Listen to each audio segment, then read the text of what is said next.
Le président de la République reçoit le bureau exécutif de l'Association des oulémas mauritaniens.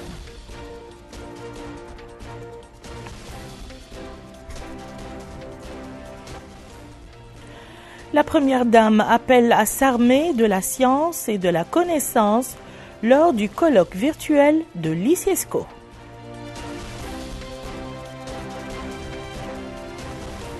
Le parquet de la République de Nouakchott-Ouest décide de poursuivre 13 personnes impliquées dans le dossier de la gabegie, objet du rapport de la commission d'enquête parlementaire. Il est 22h, Madame, Monsieur, bonsoir et bienvenue dans le journal.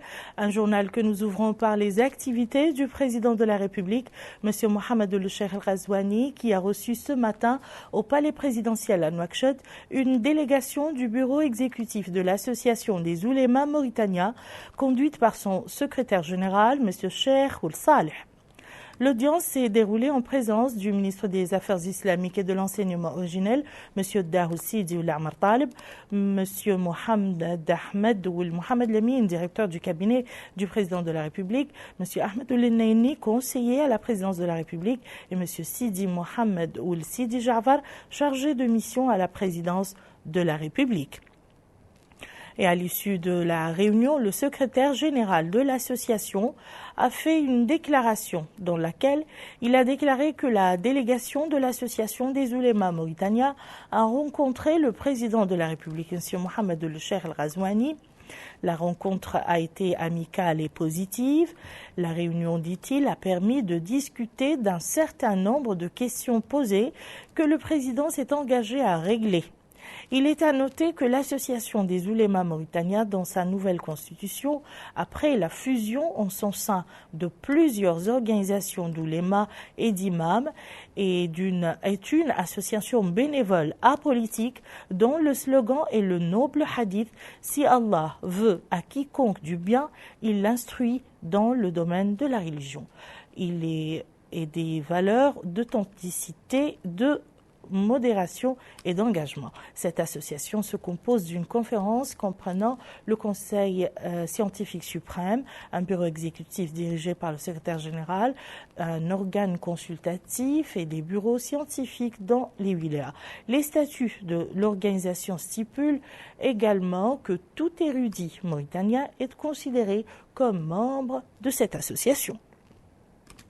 Lors de sa participation à la conférence organisée via la technologie vidéo par l'Organisation mondiale islamique pour l'éducation, la science et la culture ICESCO, la première dame, Madame Mariam Mteddah, a prononcé un discours dans lequel elle a appelé à la nécessité de s'armer de la science et de la connaissance comme source d'inspiration permettant aux sociétés de maintenir la cohésion sociale et d'arriver au développement scientifique. Melika. Je voudrais tout d'abord vous remercier de m'avoir invité à participer par vidéoconférence à cet important forum international. Je voudrais également remercier l'Organisation mondiale islamique pour l'éducation, la science et la culture et son directeur général, Dr Salim Ben Mohamed El Malik, pour le thème de cette rencontre. 2021, année de l'ICESCO pour les femmes, des femmes symboles, source d'inspiration pour l'avenir. Thème qui rend hommage à la femme et à la proclamation de l'année 2021, année de la femme. Les femmes ont toujours été une source d'inspiration, de créativité et d'innovation, que ce soit au niveau culturel, scientifique ou social. L'éducation des femmes est un puissant levier de développement économique et social. Les sociétés dans lesquelles la paix et l'harmonie prévalent sont les sociétés qui ont parié sur l'éducation des femmes. La stabilité familiale et la cohésion sociale et la paix civile sont liées au niveau éducatif, social et économique des femmes, à leur rôle dans la vie, les affaires publiques et la responsabilité sociale. Moins d'un tiers des diplômés en sciences et en technologie sont des filles, ce qui a une incidence négative sur le pourcentage de représentation des femmes au niveau de la prise de décision et de l'élaboration des politiques, l'égalité dans l'emploi et l'égalité des chances professionnelles. Malgré toutes ces données, des indicateurs positifs sont également apparus, des gains tangibles ont été réalisés et des perspectives prometteuses s'ouvrent pour les femmes, en particulier au cours des dernières décennies. Les femmes ont joué un rôle décisif face aux répercussions négatives de la pandémie Corona sur la santé, au niveau social, économique et psychologique. Cette réunion constitue une opportunité d'unifier les efforts, les politiques et les mesures afin de consacrer le concept de la future femme au lieu de se concentrer sur l'avenir des femmes. D'autant que la vision prospective est souhaitée et doit être basée sur la femme elle-même dans toutes ses dimensions, capacités, talents et sources d'inspiration. Je lance un appel à l'Organisation mondiale islamique pour l'éducation, la science et la culture à étendre cette bonne initiative pour célébrer cette année des femmes dans un plan stratégique quinquennal et à travailler à l'élaboration d'objectifs pluriannuels pour un programme global que nous travaillons tous à réaliser au cours de cette période de 5 ans, au cours de laquelle les efforts des institutions internationales et des organismes nationaux sont combinés et mobilisés. Cette rencontre virtuelle du Forum international organisé par l'Organisation islamique pour l'éducation, la science et la culture s'est tenue sous le haut patronage de Sa Majesté Mohammed VI, roi du Maroc frère, sous le slogan 2021, année de l'ICESCO pour les femmes, des femmes symboles, source d'inspiration pour l'avenir. Aminata Khan. 2021, année de l'ICESCO pour les femmes, des femmes symboles, source d'inspiration pour l'avenir. Tel est le thème retenu pour ce forum virtuel organisé par l'Organisation islamique pour l'éducation, la science et la culture. Participent à cette rencontre virtuelle les premières dames de la Mauritanie, de l'Égypte et de l'Afghanistan, en plus des représentants de certains pays arabes et des institutions internationales. Au cours de la conférence, il a été noté le rôle des femmes dans la préservation de la paix dans le monde, mais également du rôle qui leur est assigné dans la construction et le développement de l'avenir des sociétés. Notant que les objectifs souhaités pour cette réunion est que l'ICESCO ouvre à tous les États membres et institutions locales pour travailler ensemble afin de permettre aux femmes de jouer pleinement le rôle qui leur est dévolu dans la société. Et dans ce cadre, le directeur général de l'ICESCO, Dr Salem Ben Mohamed El Malek, s'est réjoui de la participation des premières dames des États membres à cette célébration qui est venue glorifier le rôle des femmes avant et après la pandémie de la COVID-19. Dr Salem Ben Mohamed El Malek a annoncé un certain nombre de programmes que l'organisation mettra en œuvre à court et moyen terme qui visent tous à préserver la dignité et les acquis des femmes et à les élever au niveau de leur représentation dans les sphères de prise de décision. Il est à noter que cette rencontre est organisée sous le haut patronage de Sa Majesté le roi Mohammed VI, roi du royaume frère du Maroc.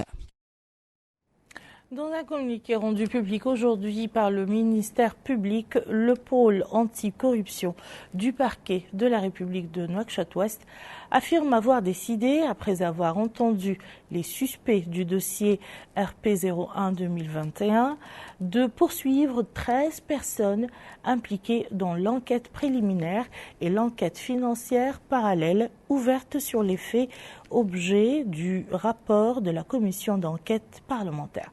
Voici le texte intégral de ce communiqué par Mohamed Khattat. La Direction centrale de lutte contre la criminalité économique a transmis le 9 mars 2021 au pôle anticorruption du parquet de la République de Nouakchott-Ouest les procès-verbaux de l'enquête préliminaire et l'enquête financière parallèle ouverte sur les faits objet du rapport de la commission d'enquête parlementaire.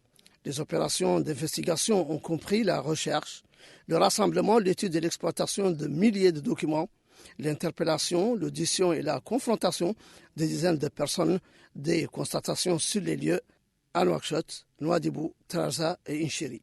Une importante quantité de renseignements a été ainsi recueillie auprès d'institutions officielles, d'études d'officiers ministériels et d'établissements privés. L'enquête a révélé l'implication d'anciens hauts fonctionnaires, des hommes d'affaires, ainsi que d'autres personnes dans des faits criminels réprimés par les lois pénales en vigueur. D'autres anciens responsables ont participé à ces faits en facilitant leur exécution. Et malgré que certains suspects ont tenté d'entraver le cours de la justice et refusé de coopérer avec les enquêteurs, l'enquête financière parallèle a permis de découvrir, de geler et saisir des biens mobiliers et immobiliers accumulés et provenant illégalement de plusieurs crimes commis au préjudice de la société. Ces biens sont constitués de sociétés dans divers domaines, des usines, des immeubles et appartements, des parcs de véhicules, des montants en banque Il s'agit là seulement de ce qui a été découvert en Mauritanie jusqu'à présent. Ces biens gelés sont évalués sommairement à plus de 41 milliards d'anciens ouguiya, dont plus de 29 milliards revenant à l'un des suspects, 9 milliards à un autre suspect qui est le beau-fils du premier et environ 2 milliards, 700 millions saisis avec un ancien directeur général d'une société nationale. Le pôle anticorruption du parquet a, après avoir entendu les suspects, décidé de poursuivre les personnes suivantes.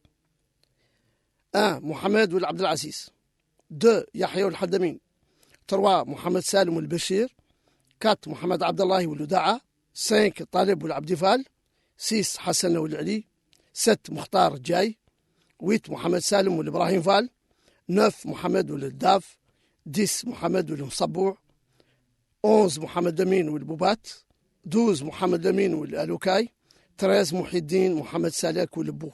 Des faits qualifiés de dissipation de biens publics mobiliers et immobiliers, perception d'avantages matériels indus auprès d'une institution publique, intervention dans des actes commerciaux incompatibles avec la qualité de fonctionnaire en recevant et en acceptant des intérêts de contrats et adjudications, octroi d'avantages induits dans des marchés publics, trafic d'influence, abus de fonction, enrichissement illicite, recel de produits du crime, entrave à la justice, blanchiment d'argent, faits prévus et réprimés par les articles 164, 165, 169, 379 du Code pénal, les articles 6, 10, 13, 14, 16, 17 et 18 de la loi relative à la lutte contre la corruption, les articles 02, 36, 37 et 38 de la loi sur le blanchiment à l'encontre du premier prévenu, participation à la dissipation des biens publics, octroi d'avantages indus dans des marchés publics, trafic d'influence, abus de fonction, enrichissement illicite, faits prévus et réprimés par les articles 6, 10, 13, 14, 16 et 17 de la loi relative à la lutte contre la corruption, les articles 164, 165, 169, 379 du Code pénal à l'encontre des prévenus numéro 2, 3, 4, 5, 6 et 7. Mauvais usage des biens sociaux d'une société nationale, usage des pouvoirs accordés de façon contraire aux intérêts économiques de la société, faits prévus et réprimés par les alinéas 3 et 4 de l'article 688 du Code de commerce à l'encontre des prévenus numéro 3, 4, 5 et 6. Trafic d'influence, abus de fonction, enrichissement illicite, recel de produits criminels, participation à la commission du délit d'octroi d'avantages indus en matière de marché public, faits prévus et réprimés par les articles 6, 10, 13, 14, 16 et 17 de la loi relative à la lutte contre la corruption, les articles 53 et 54 du Code pénal à l'encontre du prévenu numéro 8. Dissipation de biens publics immobiliers, trafic d'influence, abus de fonction, perception d'intérêt d'une vente en enchère sous sa supervision, faits prévus et réprimés par les articles 10, 13, 14, 7 de la loi relative à la lutte contre la corruption, les articles 53, 54, 164, 167 et 169 du Code pénal à l'encontre du prévenu numéro 9 et la participation à ces faits suivant les articles 53 et 54 du Code pénal à l'encontre du prévenu numéro 12. Trafic d'influence, abus de fonction, enrichissement illicite, recel de produits du crime, participation au recel d'enrichissement illicite, octroi d'avantages indus dans des marchés publics, faits prévus et réprimés par les articles 13, 14, 16 et 17 de la loi relative à la lutte contre la corruption à l'encontre du prévenu numéro 10. Recel de produits du crime, participation au recel d'enrichissement illicite, entrave à la justice, faits prévus et réprimés par les articles 53, 54 et 164 du Code pénal et les articles 6 et 10 de la loi relative à la lutte contre la corruption à l'encontre du prévenu numéro 11. Participation à la dissipation des biens publics et immobiliers, bénéfice de façon indue des pouvoirs et de l'influence de fonctionnaires publics, faits, prévus et réprimés par les articles 53, 54 et 164 du Code pénal, les articles 6, 10 de la loi relative à la lutte contre la corruption à l'encontre du prévenu numéro 13. Les prévenus ont été déférés dans le dossier RP 001-2021 par devant le pôle d'instruction chargé des affaires de corruption avec les réquisitoires, d'ouvrir une information à l'encontre des prévenus cités et tout auteur présumé des faits susmentionnés, émettre un mandat d'arrêt contre le prévenu numéro 9, et considérant la durée que requiert une bonne instruction et les modalités de recouvrement des biens en question et la nécessité d'éviter aux instructeurs de travailler sous la pression des aléas de la détention préventive strictement encadrée, le pôle du parquet a requis la mise des prévenus restant sous contrôle judiciaire poussé. Le classement sans suite a été décidé à l'encontre de quelques suspects pour divers motifs: insuffisance de preuves, défaut de qualification pénale des faits, inopportunité des poursuites après que les intérêts économiques et financiers de l'État ont été garantis. Il sera procédé sur le champ au transfert des biens gelés et saisis pour le compte de l'Office de gestion des biens gelés, saisis ou confisqués, et le recouvrement des avoirs criminels en vue d'en assurer la gestion prévue par la loi. Le ministère public accompagnera l'instruction du dossier et introduira les réquisitoires adéquats en vue de poursuivre toute personne dont la participation aux dites infractions sera révélée par l'instruction, rechercher et recouvrer par tout moyen, y compris les facilités offertes par l'entraide judiciaire internationale, des biens frauduleusement acquis. Le ministère public rappelle ici que seul le pouvoir judiciaire a la faculté de donner aux faits leur qualification légale, d'apprécier les preuves et déduire les effets qui en découlent. Il met en garde contre toute publication de commentaires qui aura pour effet d'entraver le bon déroulement de l'instruction ou d'entacher les dépendances de la justice. Les contrevenants s'exposeront aux sanctions prévues par les lois pénales. Nouakchott, le 11 mars 2021. Le ministère public. Direction à présent l'intérieur du pays, plus précisément Kaédi, la capitale du Gorgol, où le ministre de l'Éducation nationale, de la formation technique et de la réforme a supervisé ce matin les activités commémoratives de la Journée internationale de l'alimentation scolaire. Abdoulaye Damaba. C'est à partir de l'école Unity, au niveau de la ville de Kéhédi, que cette cérémonie commémorant la Journée internationale de l'alimentation scolaire s'est tenue. Elle se tient sous le thème promouvoir une alimentation saine et rentre dans le cadre du programme des cantines scolaires en collaboration avec le département de l'agriculture des États-Unis d'Amérique et l'organisation Counterpart International. Ce pour un financement estimé à plus de 22 millions de dollars américains. Le gouvernement a décidé d'inscrire l'alimentation scolaire au sein des politiques de lutte contre la pauvreté et l'exclusion et au sein des politiques de sécurité alimentaire.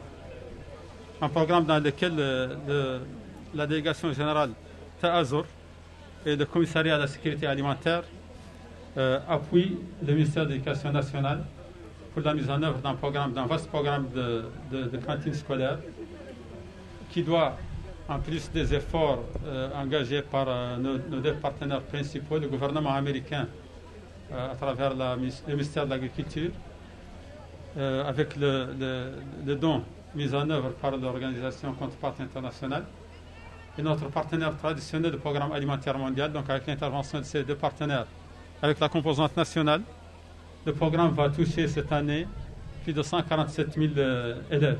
Le maire de la commune de Kéhédi, Tahara Baradji, a exprimé sa satisfaction d'accueillir cet événement au niveau de cette ville. Il a par ailleurs souligné qu'il s'inscrit dans le cadre des efforts des autorités au profit des apprenants. Le thème qui a été retenu pour commémorer cette journée internationale de l'alimentation scolaire n'est pas fortuit.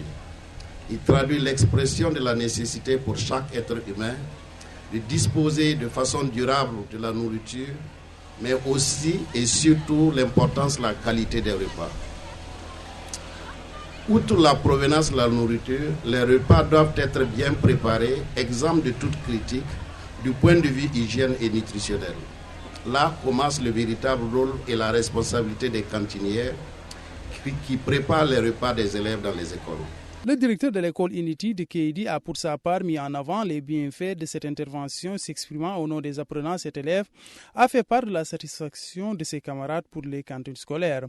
Le ministre de l'Éducation nationale, la formation technique et de la réforme s'est rendu dans les différentes salles de classe de l'école Unity. Il était accompagné du Wali et des autorités administratives et sécuritaires de la wilaya. Ainsi, plus de 100 écoles au sein des wilayas du Brakna et du Gorgol bénéficient de ce programme de distribution gratuite de repas, profitant ainsi à environ 147 000 élèves.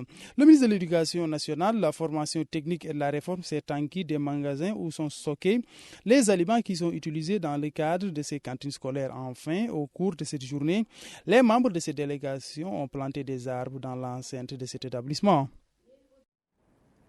Retour à Nouakchott où 3 ministres, à savoir le ministre de l'Équipement, des Transports, son homologue de la fonction publique, du travail, de la modernisation de l'administration et celui de l'emploi, de la jeunesse et des sports, ont effectué ce matin une visite d'inspection au port autonome de Nouakchott.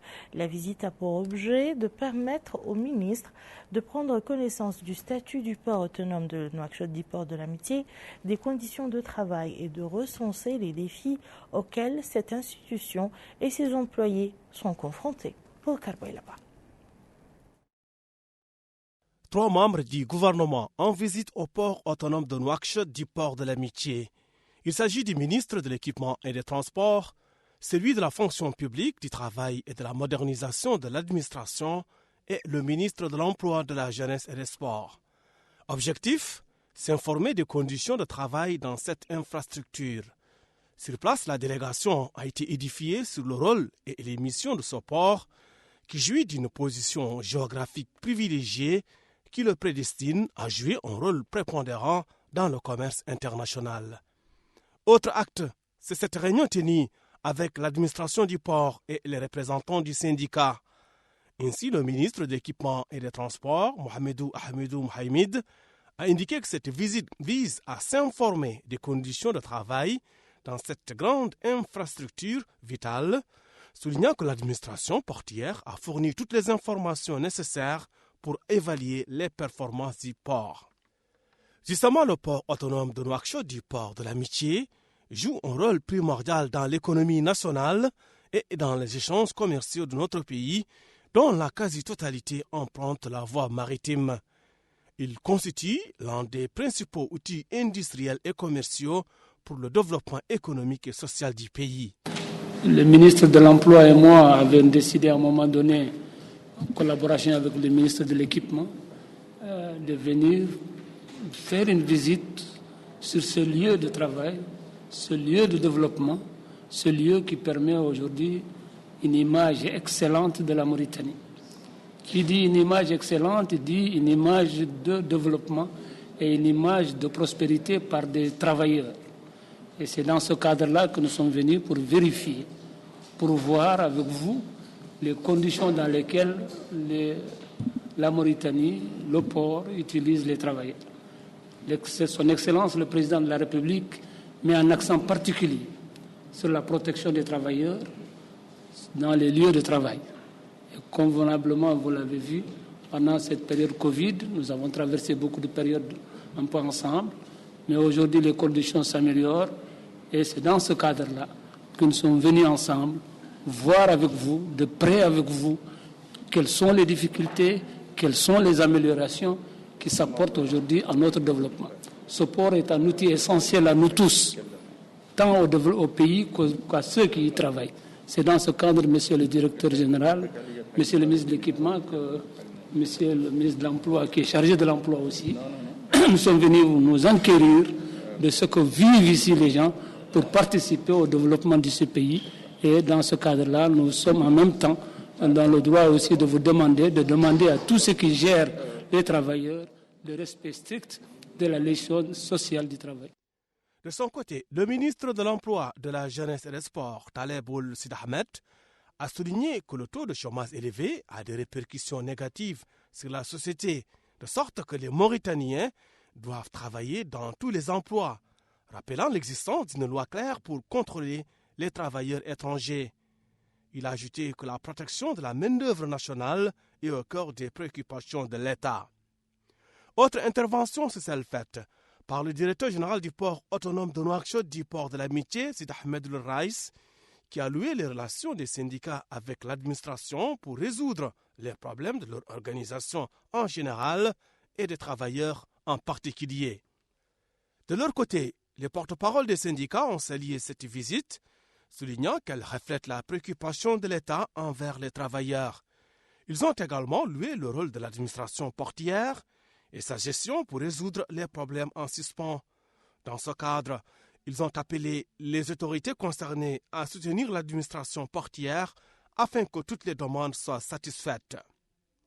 Pour rappel, le port autonome de Nouakchott du port de l'Amitié représente l'un des piliers de l'économie nationale. Il dispose désormais de 3 nouveaux postes à quai permettant d'y accueillir des navires porte-conteneurs de la 3e génération, des tankers et d'un appontement pétrolier pour des navires portant sa capacité totale à 7 postes à quai. Ce matin, le ministère de l'Environnement et du Développement durable de la capitale a organisé un atelier au profit des médias sous le titre des enjeux liés à la gestion du littoral mauritanien qui vise à réduire la vulnérabilité des zones côtières. Le coup d'envoi de l'atelier a été donné en présence du ministre de la Culture, de l'Artisanat et des Relations avec le Parlement, du président de la région de Nouakchott et du président de la Haute Autorité de la Presse et de l'Audiovisuel. Le point avec Mohamed Ouzamza. Atelier de sensibilisation des journalistes sur les enjeux liés à la gestion du littoral mauritanien entre dans le cadre de l'application du plan de communication des projets WACA. Ce programme est de nature à mieux cerner les contours de la stratégie du département de l'environnement et du développement durable en matière de communication qui permettra aux communicateurs d'être au diapason de la politique environnementale conformément aux directives des pouvoirs publics. Durant 2 jours, les participants auront à suivre et débattre de plusieurs exposés relatifs aux zones côtières, la biodiversité et l'érosion côtière au niveau du littoral mauritanien. Ouvrant les travaux de l'atelier, Madame la ministre de l'Environnement et du Développement durable a précisé que cette rencontre constitue l'école du donner et du recevoir. Ce thème revêt une importance particulière dans un contexte mondial marqué par les effets du changement climatique et la perte de la biodiversité, et un contexte national non moins alarmant. En effet, notre littoral, qui abrite plus du tiers de la population et les 2 principales villes du pays, subit depuis quelques années déjà une dégradation importante. En plus des impacts climatiques, le déficit en matière d'assainissement urbain et industriel, ainsi que le développement des activités extractives, sont à l'origine de la dégradation du cordon dunaire et de la pollution. Cette situation accentue les risques d'inondation et les risques sanitaires. Notre littoral abrite aussi plusieurs écosystèmes remarquables pour leur biodiversité.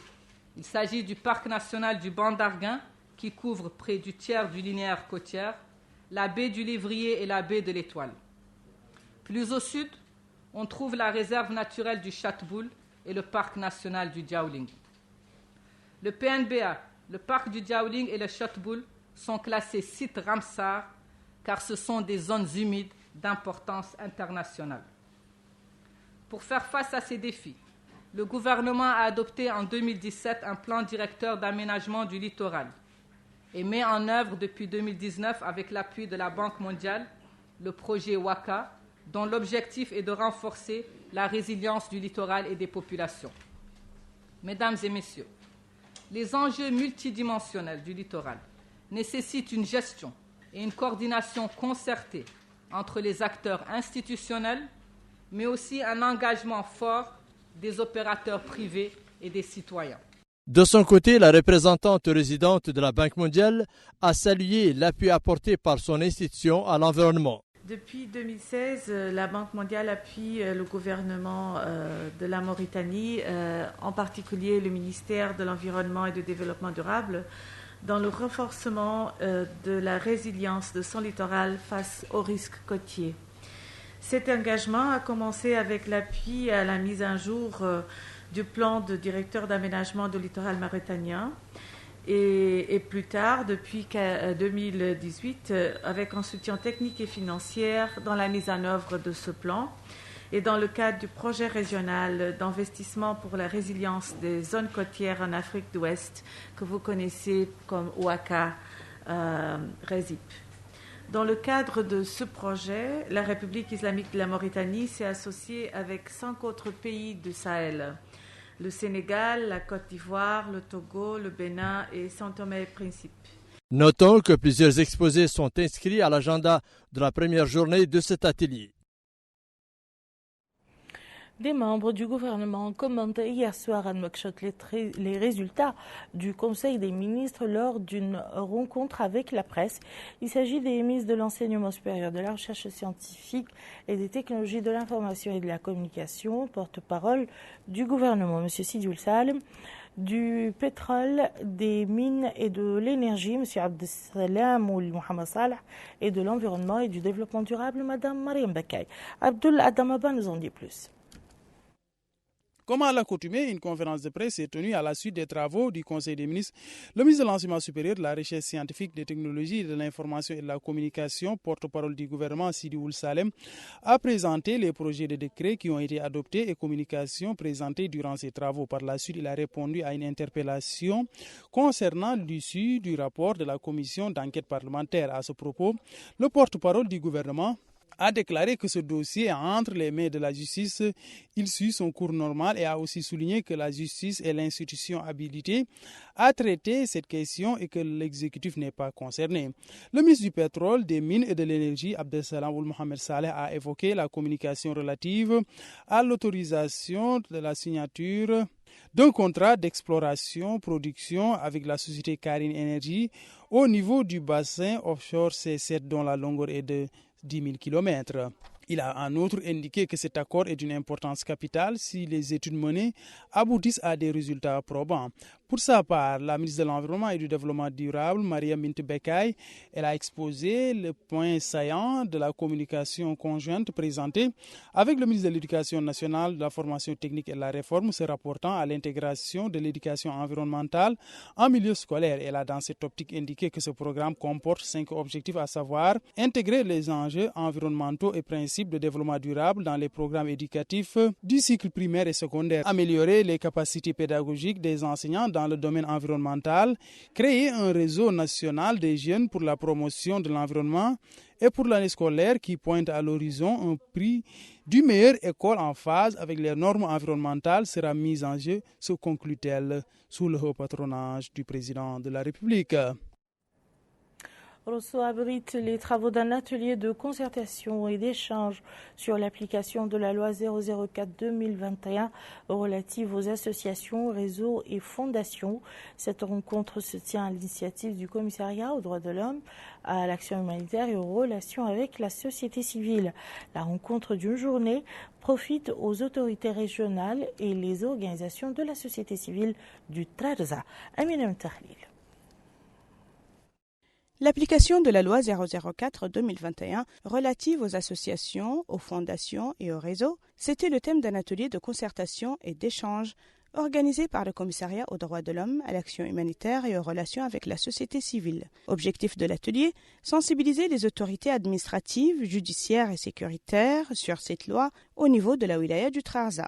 Le commissaire aux droits de l'homme, à l'action humanitaire et aux relations avec la société civile, M. Mohamed El Hassan Al-Boukhres, a déclaré lors de son mot pour l'occasion que la loi en question vient en réponse aux exigences des sociétés démocratiques qui incarnent les libertés et les droits visant la professionnalisation du tissu associatif, le renforcement de son rôle dans le développement du pays.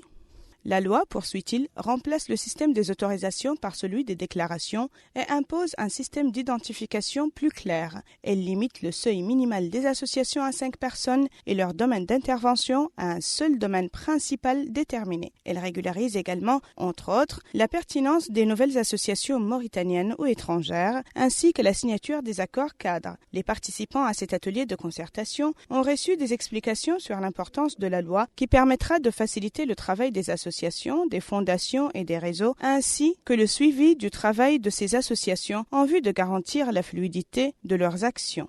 Le directeur des relations avec la société civile au commissariat, M. Mohamed Anoul Harma, a affirmé que la loi 004-2021 représente un pas de géant dans l'espace associatif et sa gestion. Elle apporte, poursuit-il, plusieurs réformes institutionnelles qui finiront par régulariser le travail associatif. Elle permettra également aux associations de travailler de façon plus efficace dans la construction de notre pays. L'atelier s'est déroulé en présence du wali du Trarza, du président du conseil régional et du maire de la commune de Rosso, ainsi que les hakems de Muqata'a, les autorités militaires et sécuritaires, en plus des experts juristes.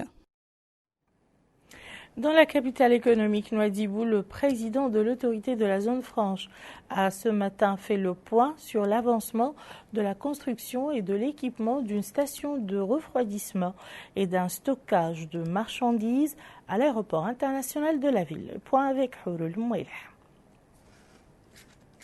L'autorité de la zone franche de Nouadhibou bénéficie d'énormes richesses halieutiques dans la mise en œuvre des axes de sa stratégie globale de développement en tant que pôle de développement dans le pays. La visite du président de l'autorité de la zone franche de Nouadhibou, M. Mohamed Ali Ould Mohamed, accompagné du secrétaire général de l'autorité de la zone franche, M. Sidi Mouloud Ould Brahim, de quelques partenaires internationaux et cadres s'inscrit dans le cadre de l'installation d'un pôle de développement qui se fera dans un proche avenir. La zone franche exporte du poisson vers le monde. Cette installation future est située à proximité de l'aéroport international de Nouadhibou. Le directeur général de développement à la zone franche de Nouadhibou, M. Ahmed Oushrif Ahmallah, a indiqué que la construction d'un pôle de développement marin dans la zone franche est un plan stratégique clair et élaboré à partir de ses caractéristiques bien définies. Cette installation sur laquelle nous nous trouvons aujourd'hui est conçue pour exporter du poisson frais vers le monde. Le coordinateur du projet du pôle de développement à la zone franche de Nouadhibou, M. Mohamed Valmaham Sidi, a déclaré: Nous intervenons dans le cadre d'un projet cofinancé par le gouvernement mauritanien et le groupe de la Banque mondiale dans le cadre de développement de l'autorité de la zone franche de Nouadhibou. Actuellement, nous venons d'effectuer une visite avec son Excellence Monsieur le Président de l'autorité de la zone franche de Nouadhibou pour en fait voir quelles sont les avancées en partie d'exécution des travaux.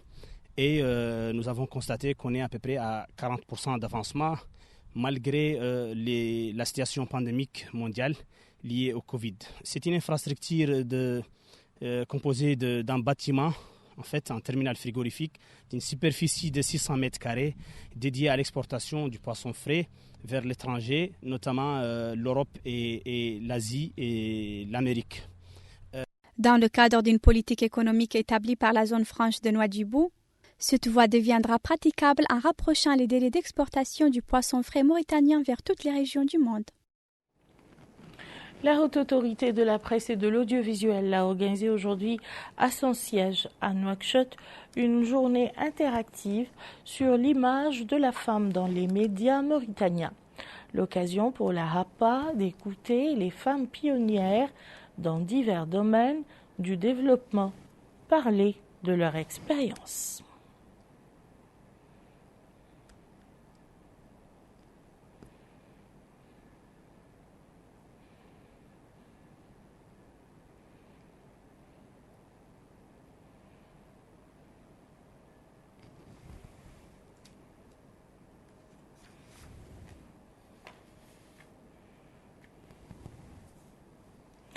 Et nous allons à présent suivre le point de presse du ministère de la Santé relatif à la dernière situation de la pandémie de Covid-19. Comme vous le savez, le point de presse est désormais hebdomadaire. Il est diffusé ce jour, jeudi, à cette heure-ci. Et aujourd'hui, je vous présente la situation de cette semaine, marquée par la notification de 133 cas nouveaux au cours de la semaine, qui sont tous des cas communautaires. Et également, on a enregistré 116 guérisons. Et, alhamdoulilah, on n'a pas eu de décès au cours de cette semaine. Les nouveaux cas se répartissent comme suit entre les régions: 15 à Nassaba, 11 au Gorgol, 1 cas au Guidimaka, 19 au Houd Sharqi, 25 à Nouadhibou, 12 à Nouakchott Nord, 34 à Nouakchott Ouest, 9 à Nouakchott Sud, 1 cas au Tagan et 6 au Trarza. Les cas actifs à ce jour sont au nombre de 208, dont 183 sans signe et 12 en situation grave. Ainsi, le total de cas a atteint 17 394 depuis le début de la pandémie, dont 9 061 de contacts, 192 de cas importés et le reste, c'était des cas communautaires. Les guérisons ont atteint le nombre de 16 744 et les décès 442. Yarhamuhumullah. Le total de tests effectués au cours de cette semaine est de 6 612, dont 6 490 tests de diagnostic répartis entre 3 447 tests rapides et 3 043 tests de PCR. La répartition par région des nouveaux tests est la suivante: 46 à Nadra, 46 à Nasaba, 131 au Brakna, 218 au Gorgol, 100 au Guidimaka, 800 au Hod Sharqi, 45 au Hod Larbi, 376 à Ninchiri, 253 à Nouadhibou, 170 à Nouakchott Nord, 3633 à Nouakchott Ouest, 112 à Nouakchott Sud, 88 au Tagan, 203 au Trarza et 31 tests à Tirzemour. Le total de tests a atteint ainsi 227 780, dont 199 901 pour le diagnostic, réparti entre 144 059 de tests rapides et 55 842 tests de PCR. Le wali de Nouadhibou a annoncé aujourd'hui une série de mesures en faveur des agriculteurs au niveau local dans le but d'assurer la sécurité alimentaire agricole et l'autosuffisance en légumes. C'était au cours d'une visite d'inspection que le wali a effectuée aujourd'hui à la ferme pilote de Haï el-Jadida. Bokar Baylaban en dit plus. Promouvoir le concept consommer local, telle est la finalité de cette ferme pilote de culture maraîchère en exploitation dans notre capitale économique Nouadhibou. D'ailleurs, c'est tout le sens de la visite du wali de Dakhlet Nouadhibou, Yahya Ould-Cheikh Mohamed Val. Et sur place, il a été édifié par le délégué régional du ministère du Développement rural sur la culture des légumes dans cette ferme pilote, dont les superficies exploitables sont estimées à 42 hectares et le nombre de bénéficiaires est de 847 familles. Et lors d'une réunion avec les exploitants agricoles, le wali de Dakhlet Nouadhibou a souligné l'intérêt qu'accorde l'État aux franges vulnérables. Il a rappelé que le but de cette visite est de s'informer de l'état de la culture des produits maraîchers et les problèmes auxquels les exploitants sont confrontés. Il a annoncé qu'une demande a été formulée auprès de Taazour afin de résoudre ce problème. De son côté, le maire de la commune de Nouadhibou, El Qassem Ould-Bellali, a rappelé que le soutien apporté par la commune s'inscrit dans le cadre d'une série de mesures en faveur des agriculteurs, soulignant la nécessité de créer un cadre organisationnel permettant aux exploitants de bénéficier davantage d'assistance en logistique. Justement, les exploitants ont loué cette visite marquée par la remise par la commune de Nouadhibou d'un matériel au profit des exploitants, une logistique constituée d'engrais et de grillage. Dans le cadre des festivités marquant la Journée internationale de la femme, l'Association des journalistes et techniciens mauritaniens a organisé hier soir à Nouakchott une série de débats autour des défis auxquels sont confrontées les femmes journalistes. La soirée a été marquée par la présence du président du syndicat des journalistes mauritaniens ainsi qu'une pléthore de journalistes. Les débats ont également abordé les difficultés et soucis des collaborateurs des institutions de presse.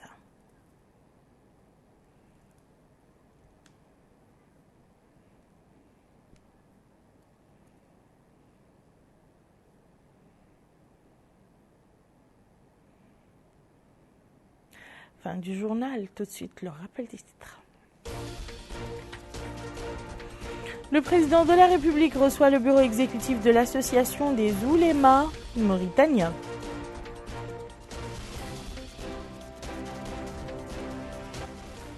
La première dame appelle à s'armer de la science et de la connaissance lors du colloque virtuel de l'ICESCO.